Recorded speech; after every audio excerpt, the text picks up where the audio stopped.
Parliament ఎన్నికల దగ్గర పడుతున్న కొద్ది పార్టీలు సమాయత్తమవుతున్నాయి. ఇక బీఆర్ఎస్ గెలుపు లక్ష్యంగా తన వ్యూహాలకు పదును పెడుతోంది. లోక్సభ నియోజకవర్గాల వారీగా సమావేశాలు నిర్వహిస్తున్నారు. కరీంనగర్, చేవెళ్ల జిల్లాలకు సంబంధించి రివ్యూ చేసిన బీఆర్ఎస్ ఈవేళ నిజామాబాద్ సెగ్మెంట్ పై రివ్యూ చేసేందుకు రెడీ అయింది.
తెలంగాణ భవన్లో నిర్వహిస్తున్న సమావేశాలకు అన్ని జిల్లాల నుంచి గులాబీ నేతలు హాజరవుతున్నారు.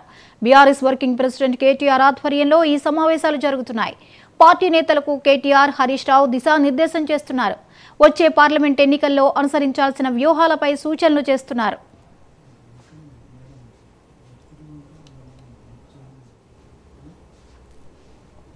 రైట్, ఇక పార్లమెంట్ ఎన్నికల దగ్గర పడుతున్న కొద్ది పార్టీలన్నీ సమాయత్తమవుతున్నాయి. దీనికి సంబంధించిన మరిన్ని అప్డేట్స్ ని మా ప్రతినిధి రమేష్ అందిస్తారు.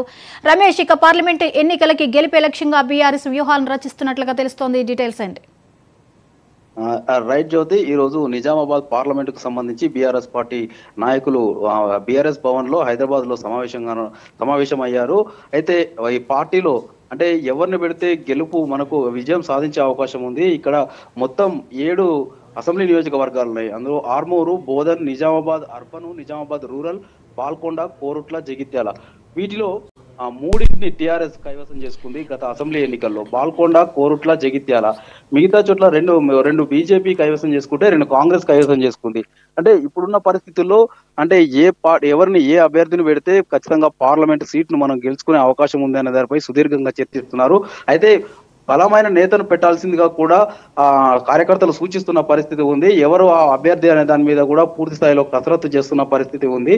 అయితే ఎక్కడైతే మొత్తం స్టేట్ వైజ్ గా కూడా మొత్తం బలమైన నేతలే ఉండాలి, లేదంటే పార్టీ పరిస్థితి అంటే ఎందుకంటే రాష్ట్రంలో అధికారం కోల్పోయింది కనుక అంటే అగమ్య గోచరంగా ఉండే పరిస్థితి ఏర్పడుతుంది. ఎందుకంటే రాష్ట్రంలో కాంగ్రెస్ పార్టీ అధికారంలో ఉంది. అటు జాతీయ అంటే రాజకీయాలకు సంబంధించిన అంశాలే ఆ పార్లమెంట్ ఎన్నికల్లో ఉంటాయి కనుక అటు కాంగ్రెస్ వర్సెస్ బీజేపీగా ఉండే అవకాశం ఉంది. పోటీలో లేకుండా పోయే అవకాశం ఉంది. ఈసారి కనుక ఎన్నికల్లో ఓడిపోతే అటు అసెంబ్లీలో ఇటు పార్లమెంట్ లో లేకుంటే పార్టీ పరిస్థితి చాలా అంటే ఘోరంగా ఉండే పరిస్థితి ఉంది కనుక ఎవరిని పెడితే బాగుంటుందనిపై తీవ్రమైన కసరత్తు చేస్తున్నారు. ఇటు హరీష్ రావు కావచ్చు, అటు కేటీఆర్ కావచ్చు, ముఖ్య నాయకులందరూ అంటే పార్లమెంట్ నియోజకవర్గానికి సంబంధించి 7 అసెంబ్లీ నియోజకవర్గానికి సంబంధించి ఒక్కొక్క అసెంబ్లీ నియోజకవర్గం నుంచి 100 మంది ముఖ్య కార్యకర్తలను అయితే పిలిపించారు. వారితో అంటే అసెంబ్లీ సెగ్మెంట్ల వారీగా కూడా అంటే వారితో చర్చిస్తున్న పరిస్థితి ఉంది. అయితే దీనికి సంబంధించి అసెంబ్లీకి సంబంధించి అసెంబ్లీ నియోజకవర్గాలకు సంబంధించిన మాజీ ముఖ్యమైన నేతలు అటు మాజీ ఎమ్మెల్సీలు కావచ్చు, ప్రజెంట్ ఉన్న ఎమ్మెల్యేలను కావచ్చు పిలిపించి చర్చిస్తున్న పరిస్థితి ఉంది. Jyothi. Right, thank you Ramesh.